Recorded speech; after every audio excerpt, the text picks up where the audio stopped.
አርስተ ዜና ኢትዮጵያ ምስ ቻይና ዘለዋ ዝጸንሐ ርክብ ንምትሕባርና ጠንኺራ ከም እትቕጽል ኣይተ ኣደም ፋራሕ ገሊጾም።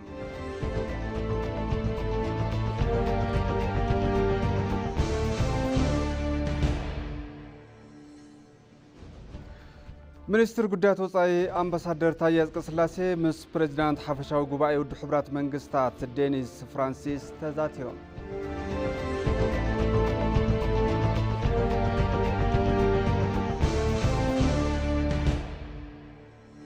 ካብ ዜና ወጻኢ ቀዳማይ ሚኒስትር እስራኤል ቤንያሚን ኔታንያሁ ካቢኔ ሰራዊት እታ ሃገር ከም ዝበተንዎ ተገሊጹ።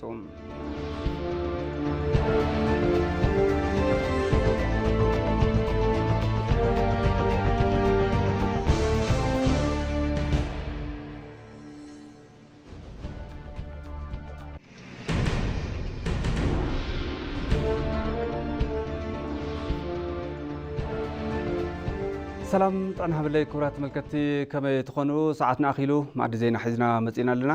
ምስ ዜናታት ሓቢረኩም ጸንሕ ድማ ነብርሃን ፍሳሐ ሰናይ ምክትታል። ኢትዮጵያ ምስ ቻይና ዘለዋ ዝጸንሐ ርክብን ምትሕባርን ኣጠናኺራ ከም እትቕጽል ብማዕረግ ምክትል ቀዳማይ ሚኒስትር ሓላፊ ማእኸላይ መተሓባበሪ ህንጸት ስርዓት ዴሞክራስን ምክትል ፕሬዚዳንት ፓርቲ ብልጽግናን ኣይተ ኣደም ፋራሕ ገሊጾም። ኣይተ ኣደም ፋራሕ ዝተመርሐ ጉጅለ ልኡኽ ካብ 9 ክሳብ 12 ሰነ 2016 ዓ.ም ኣብ ዝካየድ ወርልድ ማጆሪቲ ፎር መልቲ ፖላር ኦርደር ብዝብል መሪሕ ሓሳብ ኣብ ሩስያ ቪላድቮስቶክ ኣብ ዝተሰናደአ ዓለም ለኸ ፎረም ፓርቲታት ፖለቲካ ይሳተፈሎም። ጎና ጎኒ እቲ ፎረም ድማ ኣይተ ኣደም ፋራሕ ምስ ሚኒስትር ዓለም ለኸ ዘፈር ኮሚኒስት ፓርቲ ሊው ጂንቻኦ ተዛትዮም። ኣይተ ኣደም ኣብ ዘተኦም ድማ ቻይና ኣብ ልምዓት ኢትዮጵያ መሓዛ ጥንኩር ቁጠባ ከም ዝኾነት ብምሕባር ብዙሓት ኩባንያታት ቻይና ኣብ ኢትዮጵያ እናሰርሑ ከም ዝርከቡ ገሊጾም። ኢትዮጵያ ኣብ ዓውዲ ዲፕሎማሲ ልዑል ግደ ኣብ ዘለዎ ብሪክስ ኣባል ሃገር ንምዃን ዝገበረቶ ዲፕሎማስያዊ ጻዕሪ ንኽዕወት መንግስትን ኮሚኒስት ፓርቲን ቻይና ንዝገበርዎ ሓገዝ ኣመስጊኖም። ኢትዮጵያ ምስ ቻይና ዘለዋ ስትራቴጂካዊ ምሕዝነት ናብ ዝለዓለ ብርኪ ንምብጻሕ ከም ትሰርሕ ብምግላጽ ሊው ጂንቻኦ ሓዊሱ ኣመራርሓ ኮሚኒስት ፓርቲ ቻይና ኣብ ኢትዮጵያ ዑደት ንኽገብሩ ዓዲሞም ኣለዉ። እቶም ሚኒስትር ኣብ መወዳእታ ኣፍሪካን ላቲን ኣሜሪካን ድምፀን ክስማዕ ኣብ ዓለም ለኸ ትካል ዝሐሸ ውክልና ክህልወን ይግባእ ኢሎም ክብል ግልጋሎት ዜና ኢትዮጵያ ጸብጺቡ።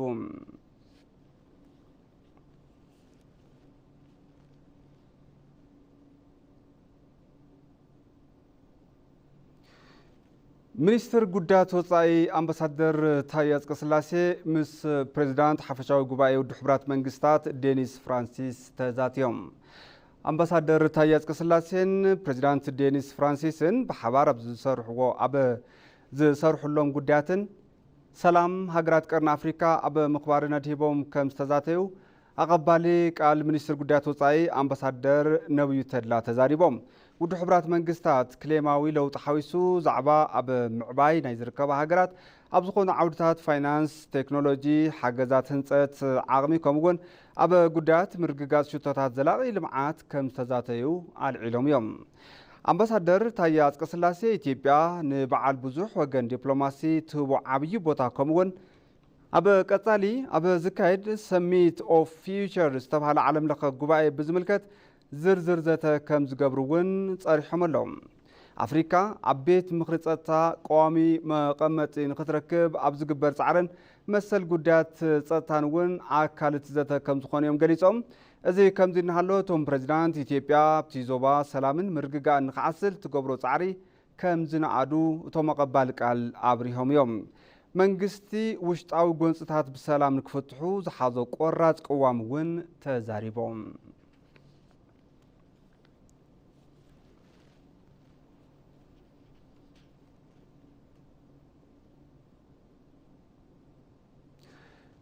ኣብ ክረምታዊ ኣገልግሎት ወለንታ እዚ ዓመት 50 ሚልዮን ወገናት ተረባሕቲ ከም ዝኾኑ ተገሊጹ።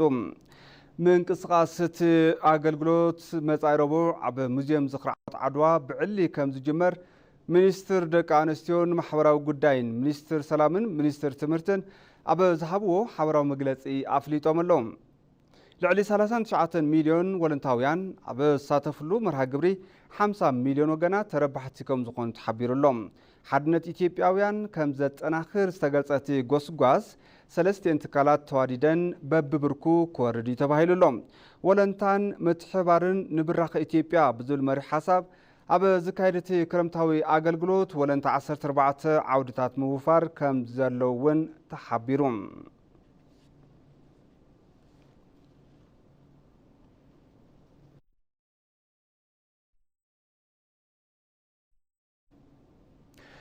ርዕሰ ምምሕዳር ክልል ማእከላዊ ኢትዮጵያ ኣይተ እንደሻው ጣሰው ጎስጓስ ውቅብቲ ኢትዮጵያ ኣብ ከተማ ሆሳዕና ኣጀሚሮም እቲ ጎስጓስ ጽሩያት ከተማታት ንብራኸ ኢትዮጵያ ዝብል መሪ ሓሳብ ዘለዎ ከም ዝኾነ እውን ተገሊጹሎም ኣይተ እንደሻው ከባቢ ጽሩይን ሓምለዋይን ብምግባር ድርቂ ምክልኻልን ጽባቐ ከተማ ምሕላውን ይግባእ እውን ኢሎም መላእ ሕብረተሰብ ብምስታፍ ነታ ከተማ ጽሪትን ሓምለወይትን ከተማ ንኽትከውን መንግስቲ እቲ ዞባ ጻዕሪ ክገብር ምትሕስሳቦም ካብ ኮሚኒኬሽን እቲ ክልል ዝረኸብና ሓበሬታ የረድም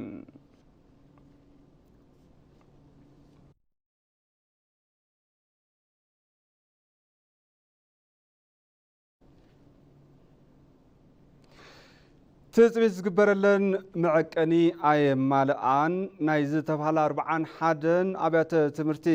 ፈቃድ ከም ዝተሰረዘ ኣብ ምሕዳር ከተማ አዲስ አበባ በዓል መዚ ምቁፅጻር ትምህርትን ጽሬትን ስልጠናን ኣፍሊጦም ፈቃድ ዝተሰረዘን ኣብያተ ትምህርቲ ፖሊሲ ትምህርቲ ብዘይ ምሕላውን መዐቀኒ ብዘይ ምምላእን ከም ዝኾነ እቲ በዓል መዚ ገሊጹሎም እቲ በዓል መዚ ኣብ ዘመነ ትምህርቲ 2017 ዓመተ ምህረት ተምሃሮ መዝጊበን ዘምህራ ኣብያተ ትምህርትን ፈቃድን ዝተሰረዘ ትካላትን ዕላው ገይሩ እዮም በዚ ድማ ኣብ ዘመነ ትምህርቲ 2017 ዓመተ ምህረት ተምሃሮ መዝጊበን ዘምህራ ኣብያተ ትምህርቲ 1332 እንትኾና ናይ ምምሃር ፍቃድ ከም ዝተዋሃበን እውን ተገሊጹሎም ብኻልእ መዳይ 43 ኣብያተ ትምህርቲ ርእሰን ክኢለን ክቕፅላ ብዘይ ምኽኣለን ፍቃደን ከም ዝተሰረዘ ሓበሬታት በዓል መዚ ኣመላኺቱ ካብዚ ብተወሳኺ 150 ኣብያተ ትምህርቲ ጉዳይን ኣብ ከይዲ ከም ዝኾነን ኣብ ቀጻሊ ከም ዝግለጽን ሓቢሩሎም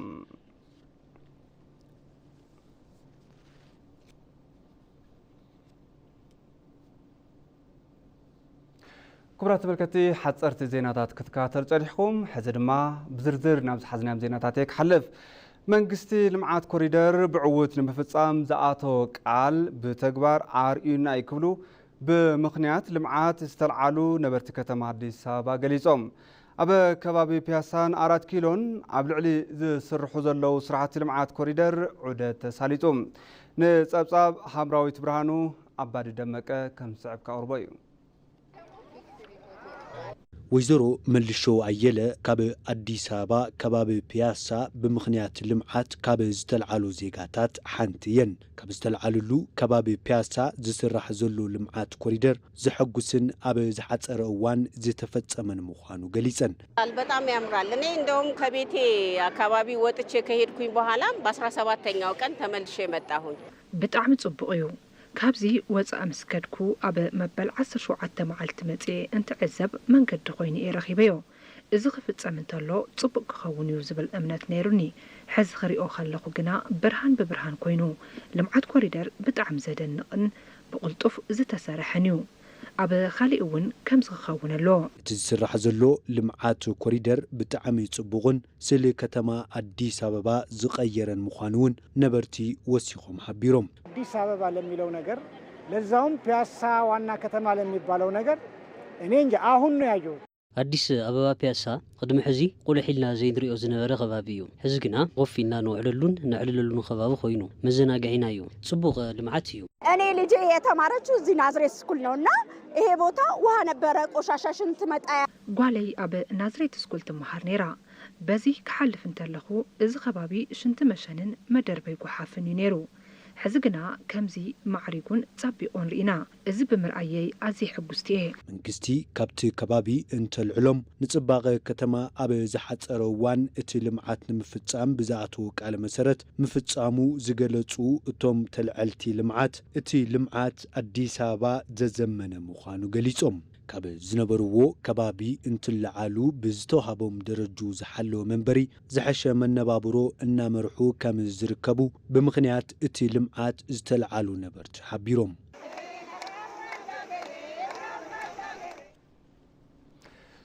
ልዑል ፍሰት ተገልገልትን ፍልሰት ሰሙያ ጥዕናን ከምኡ ድማ ብልሽ ተወሰንቲ ናውቲ ሕክምናን ቀንዲ ዕንቅፋት ዝህቦ አገልግሎት እናኾኑ ከም ዝርከቡ ሆስፒታል ስሑል ኣፍሊጡሎም እቲ ሆስፒታል ናብ ንቡር አገልግሎቱ ክምለስ ኹልጠመተ ዝምልከቶም ኣካላት ሓቲቱሎ በሪዩ ብርሃነ ኣብ ከተማ ሽረ ዝርከብ ሓፈሻዊ ሆስፒታል ስሑል ኣብታ ከተማን ኣብ ዞባ ሰሜን ምዕራብን ንዝነብሩ ልዕሊ 2 ሚልዮን ተገልገልቲ ግልጋሎት ሕክምና እናሃበ ዝርከብ ትካል ምዃኑ ካብቲ ሆስፒታል ዝረኸብናዮ መረዳእታ የመላኽት እቲ ሆስፒታል ካብ ዝህቦ ግልጋሎት ሓደ ሕክምና ኣዲታትን ህፃናትን እዩ ኣብ እዋናዊ መጽንሒ ኣዲታት እቲ ሆስፒታል ተረኺብና ምስ ተገልገልቲ ጻኒሒት ጌርና ኣለና ሕክምና ብጣዕሚ ኣማራጭ ቦዩ أو زين ما نحنا مثلا حدث لتحرر مدينة أو زعد حمدة مرمران هنا نكون كما يكون مخان هزان يرينا يردام صا بتماثالي أب كفلي دقيسوم كتتل زوهابهم تحكمتون زلو أوهابا قلقالوت تعزيمنا هنا كألكم من قد نسعر لنا يلناون نحنا سنعاكم نولك إلنا زي كل ناس بصير نخلو نخمتشو وتمرحين تبقينا زي نرخوا بلا على مسألنا لنا دفيتي قبر لنا لنا نطرع لنا هنا أتاوس لزي رخونا قن تثبيت نقبر لنا يولنا تحمان قن سرح قد في كألا الداخل من الناس كعنا دم واحد يقاط إموا حبيت إنيرو خلنا بس حبيت قص بتليه تمال الدم مسوسة دقن قرتي له طمس إله أتو هوسبيتال أب قرب أفاوس كابتي زنبرو ممحياش كمزلو زغلصو متحابري فارماسي أتو هوسبيتال سلمون معشو يخون امبر مستقلب تገልገልቲ እንትንጻጸር ዝለዓለ ድሌት ኣፋውስ ከም ዘሎ ይዛረቡ ኣብዚ ሆስፒታል እዚ ብዙሕ ዝበለ ሕብረተሰብ ዝግልገል ካብ ምዕራብን ሰሜን ምዕራብን ከባቢና 2 ሚልዮን ህዝቢ ዝግልገል ስለዚ ኣብዚ ጠቕላላት ናይ ሕክምና አገልግሎት ናይ መድሓኒት ሕጽራት ከም ዘለና እዩ ዝግለጽ ማለት እዩ በተለይ ናይ ሕዱር ሕማማት ዝበሃሉ ናይ ሽኮርያ ናይ ደም በዝሒ ከምኡ ናይ ኮሌስትሮል ዝበሃሉ ኣብ ናይ ህፃውንቲ እውን ናይ ምግቢ ሕጽረት ጠቕላላ እዚኦም ኣብቲ ናይ ሆስፒታልና ሕጽረት ዘጋጥሙ ማለት እዩ ሜዲካል ዳይሬክተር ሆስፒታል ስሑል ዶክተር አታልቲ ገብረ መድህን እቲ ሆስፒታል ዝህቦ ዘሎ ግልጋሎት ኣብ ውሽጢ ኩለ መድያዊ ማሕለኻታት ኮይኑ እዩ ይብሉ ሓደ ካብዚኣቶም ቅድም ክብል ኣብ ግልጋሎት ዝነበረ ስርዓት ኣቀራርባ ጸብጻብ ወይ ድማ HMIS ምቁራጹ የልዕሉ ቅርቦት መድሓኒት ከምኡ እውን ናይ ሕክምና ናውቲ ክትጥይቕ እንድሕር ኮይንካ ዝሰራሕካዮ ስራሕ ብኣግባቡ ሪፖርት ክትገብር ኣለካ ነቲ ብላዕሊ ዘሎ ሞኒተር ዝገብር ወይ ከዓ ናይ ላዕለዋይ ከም ንኣብነት ከም ጥዕና ቢሮ ፌደራል ሚኒስትሪ ኦፍ ሄልዝ ክኾን ይኽእል እዩ እዚኣቶም ዝተፈላለዩ ዓይነት ሓገዛት ጠለብ ንምግባር ሲስተም ማለት እናስራሕናሉ እውን ስለ ዝፀናሕና ኩሉ በዓል ሞያ ይጠፍኦን እንታይ ዓይነት ሲስተም ክኽተል ከም ዘለዎ ግን ንዕኡ ክሕግዙ ዝኽእሉ መሳርሕታት ቶታሊ የለን ሕዚ ኣብ ወረቐት ኣብ መንሽ መጽሓፍ እናጽሓፍካ ሪፖርት ምግባር ስለዚ we are disconnected ማለት እዩ ምስቶም ልዕልና ዘለዎ ናይ ጥዕና ሴክተራት ቶታሊ ተፈላሊና ኣለና ማለት እዩ ካብዚ ብተወሳኺ ልዑል ፍሰት ተገልገልቲ ኣብ ልዕሊ ሰብ ሞያ ጥዕና እቲ ሆስፒታል ዝለዓለ ጽልዋ እናሕደረ ከም ዝርከብ እውን ይዛረቡ ኣብቲ ፍሰት ተገልጋልና ኣብቲ ኣብቲ ኣገልግሎት ወሃቢ ጥዕና በዓል ሞያ ዘይምምጥጣን ሕዚ ጠቕላላ ሓኻይም ኣብዚኣ ናብ 21 ከባቢ እዮም ነይሮምና ናብ 21 ከባቢ እዮም ነይሮምና ጠቕላላ ሓኻይም ማለት እዩ ሕዚ 4 ሒዝና ኢና ቀሪና 4 ጠቕላላ ሓኻይም ጥራሕ እዮም ዘለውና እቲ ሆስፒታል ዝነበሮ ናይ ኣባፅሕ ኮነ ናይ ህፃናት ክፍሊ ጽኑዕ ክትትል ሕክምና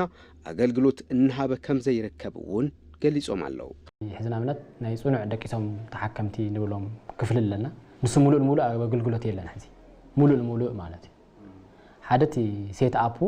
ንኣይሲዩ ዝምጥን ኣይኮነን ካልኣይቶም ዝነበሩ ንብረታት ኩሎም የለውን ስለዚ ጽኑዕ ሕክምና ክፍሊ የብልናን ማለት ህፃውንቲ ናይ ጨቕላ ህፃውንቲ ኣብዘይ መዓልቶም ወይ ከዓ ኪሎኦም ትሕት ኮይኑ ዝተወልደ ህፃውንቲ መቆጻጸሪ ወይ ከዓ ሙቆት ወሃቢ ተፈላለዩ ዓይነት ማሽናት ከም ኢንኩቤተር ንብሎም ራዲያንት ወርመር ንብሎም መሞቕ ክፍልታት ፎቶቴራፒ ንብሎም መሳርሕታት እዚኣቶም ሙሉእ ወይ ኣይሰርሑን ወይ ከዓ ካብቲ ዝነበርዎ እውን የለውን ዝጠፍኡ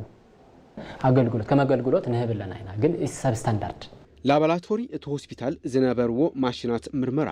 ኣብዚ ሕዚ እዋን በመብልሻዎም ኣዝዩ ድሩት ግልጋሎት ምርመራ ላቦራቶሪ እናሃበ ይርከብ ከም መብርሂ ዶክተር ኣተኽልቲ ላቦራቶሪ ክንመጽእ ከለና ቅድሚ ሕዚ ዳርጋ ሙሉእ ልዕሊ 90% ዝኣክል ኣገልግሎት እናሃብና ነርና ኢና ሕዚ ተም ሜጀር ዝበሃሉ ንኣብነት ናይ ኦርጋን ፋንክሽን ቴስት ዝበሃል ኣሎ እቲ መሳርሒ ንሱ ብጣዕሚ ክባር ተገዝአ መሳርሒ ነይሩ ኦልሬዲ ተበላሽዩ እቲ መሳርሒ ንሱ ሕዚ ካልኣይ ናይ ሲቢሲ ዝበሃል ኣሎ ሲቢሲ ማሽን ተም ሜጀር ዝበሃሉ መሳርሕታት ኣብዚ ሆስፒታል ዘለዎ ላቦራቶሪ ሙሉእ ኣይሰርሑን በቃ ዳርጋ ሕዚስ ናይ ኤችአይቪ እውን እንኳስ ቴስት ንክትገብር ናይ ኪት ሕፅረት ኣሎ ተፈላለዩ ዓይነት ምርመራታት ኣለዋ በላ ንሱ እውን ኦን ኤንድ ኦፍ ስለዚ ናይ ላቦራቶሪ ኣገልግሎትና ሙሉእ ዳርጋ የለን ክበሃል ይከኣል ሆስፒታል ስሑል ዘለዎ ሕፅረት ኣፋውስ ይኹን ብልሽት ናውቲ ሕክምና ከምኡ እውን ዝለዓለ ሕፅረት ሰብ ሞያ ብብርኪ ክልል ይኹን ፌደራል ግቡእ ጠመተ ተዋሂብዎ ግልጋሎት እቲ ሆስፒታል ናብ ንቡር ንምምላስ ክስራሕ ይግባእ መልእኽቲ እቶም ሜዲካል ዳይሬክተር እዩ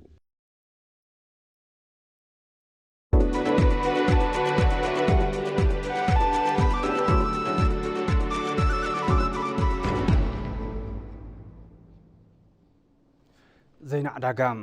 فريات عداقا إثيوبيا أبا زحلفو 11 أوارح لعلي 23 بليون برواقا زلون فرياتات متعدداقو قليسوم مكتل وانا فصام مسرح فريات عداقا إثيوبيا بحيلو نقسيه تيتكال أب إثيوبيا أبزلو 25 قرنشافات لعلي كل 100 متريك تون فريات مقبالو تزاريبوم بمسارة زي لعلي 23 بليون بر واقا زلون فرياتات متعدداقو قليسوم يوم مزحلف عام تماثل وان تنتاطر بون ب18 ميتاوي ناي قبات رمرد ما ناي 45 ميتاوي حلفا كم زلوهم حبيرهم بحفشاتي افضاطما مزحلف عام تماثل وان تناطر ناي 30 ميتاوي وسخ علوم بالهم قلقالو زين ايتيبيا صبصي بلهم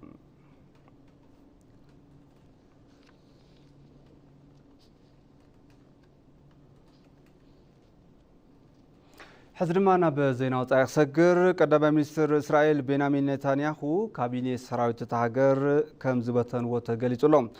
وسانه منستر كابيني سراويت إسرائيل بيني غانتز كابزنورم حلافنت ملك عام صعبوس تجبري تبهيلهم كابيني شدشت عبارات زنور وانتخون أبقرب أوان كم بحدوش كم 16 تقليت لهم بيني غانتز كابزنورم مزنت ملك عام دحري كوينات غازا زلو تلمي بس قدام منستر بنيامين نتنياهو أفلالاي مفتاروم ملكت بمخان كقلت مصنحو مزغخار الجزيرة صبصي بلوم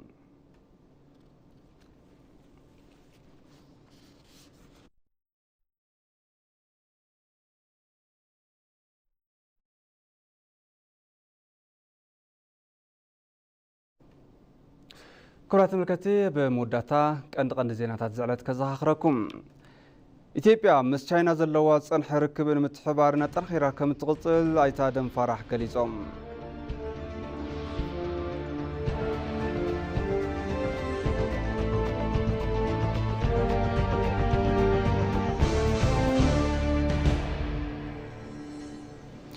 ሚኒስትር ጉዳያት ወጻኢ አምባሳደር ታዬ አጽቀሥላሴ ምስ ፕሬዚዳንት ሓፈሻዊ ጉባኤ ውድብ ሕብራት መንግስታት ዴኒስ ፍራንሲስ ተዛትዮም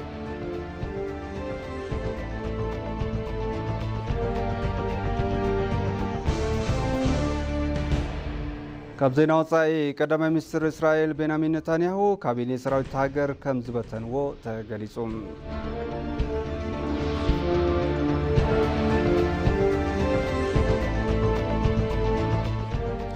ባርከስ ተመልከቲ ማዕድ ዜና በዚህ ዛዘም ስለምክታልኩም አዚና ነመስገን ሰላም